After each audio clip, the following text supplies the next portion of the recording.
अस्सलाम वालेकुम। नई मॉडल यूट्यूब चैनल मैं ताकू खुश आमदीद आदा। आज मेरी व्लॉग दी जड़ी वीडियो है उनका मौजू है कि मैं साइकिल क्यों चलाना।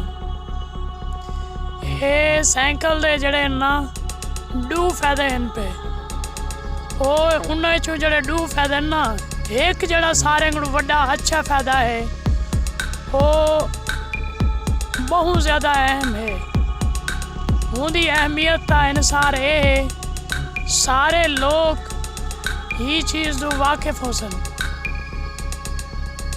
कि साइकिल की जड़ी अहमियत है ना वो बहुत ज़्यादा है। वो ही वास्ते कि अक्सर आजकल दे जड़ा जदीद दौर है जैम दे विच एक साइकिल खड़ाया वेंदे जिंदे तले पहिए कह नहीं होंदे ते उंदे उत्ते लोग चढ़ के यानी अपने लत्तां दी यानी टंगां दी एक्सरसाइज करें दे उंदे पैडल घुमाई रखते लेकिन तले साइकिल नहीं चलती पी होंदी उंदे विच अपनी एनर्जी ज़ाया करेंदे पे उन्हनि लेकिन उंदे विच उन्हां को कोई शायद चीज़ नहीं मिलती। लेकिन अगर साइकिल को डिठा वजे इंसान की सेहत के नाल बड़ी अहम बात ये है पई ये खर्चे की भी बचत है। जिमें अजकल जदीद दौर सारे वज़ीर आज़म साहब हैं दिन ब दिन पेट्रोल की जड़ी है ना किल्लत करके महंगा की वेन दे उनके नाल अगर साइकिल को डिठा वजे ये बहुत ज़्यादा सहूलत वाली सवारी है पई।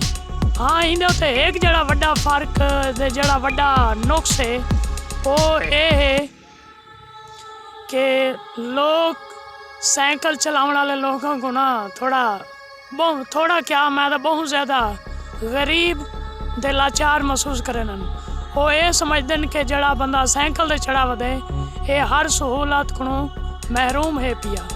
लेकिन हो सी शायद उन्होंने ये गाल ठीक हो सी लेकिन मेरी जड़ी रीज़न है ना वो ये है कि मैं पहले एक बाइक की थी लेकिन मैं वो बाइक बेच छोड़ी है। बेचने की वजह यह आई कि मैं साइकिल तो महरूम रह वना। साइकिल सेहत फराम करें दे सेहत के नाल पैसे की भी बचत है।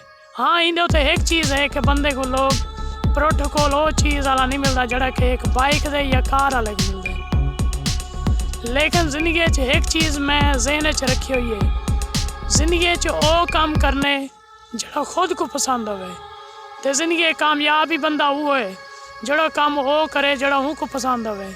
अगर लोगों की डिठी वजे हो कि लोग क्या दिन लोग किमें चाहन वाल असा जिंदगी को गुजार नहीं सकते।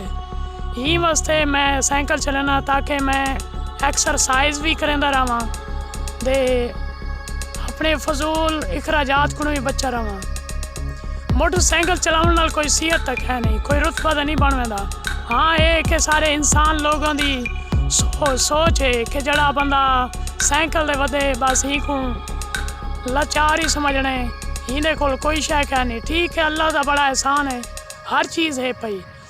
बाइक क्या मैं हुणे इतने डू बाइक गिन सकदा लेकिन नहीं गिनता।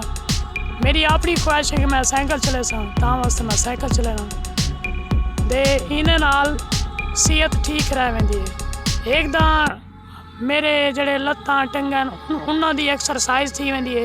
ये वो एक्सरसाइज है जड़ी मेरे को जिम में नहीं खुद प्रैक्टिकली करनी पौंदी है। इन्हें जड़ी मेरी एनर्जी लगती पी होंदी एक्सरसाइज वो फायदा ही देनी पी होंदी है। मेरा सफ़र भी आसान थी पिया होंदा है क्योंकि जिम दे विच लोग साइकिल चलाई पी उन्हों की साइकिल उत्थे ही खड़ी होंदी है उन्हों की एनर्जी भी ज़ाया थी वेंदी है लेकिन उन्हों को फायदा कोई नहीं मिलता।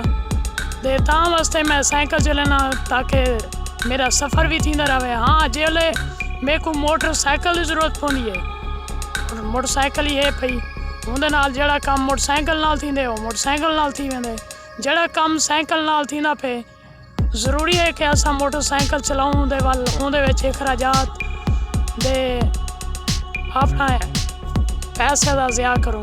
ठीक है कुछ लोग तो ये चीज़ उत्ते खिलते पे सन ठीक है उन्होंने खिलना भी ठीक है लेकिन जिंदगी एक चीज़ है मैं वाला था जिंदगी वो काम करो जड़ा ताको अच्छा लगता है। आवाम क्या दी लोग क्या देन अगर इन चीज़ों से बंदा गौर करन पै वञे ज़िंदगी कामयाब नहीं थी सकता। उम्मीद करना कि ताको आज छोटी जी व्लॉग दी इंफॉर्मेशन पसंद आई हो सी। मिलते हैं मज़ीद ये जी इंटरेस्टिंग वीडियो, तब तक अल्लाह हाफिज़।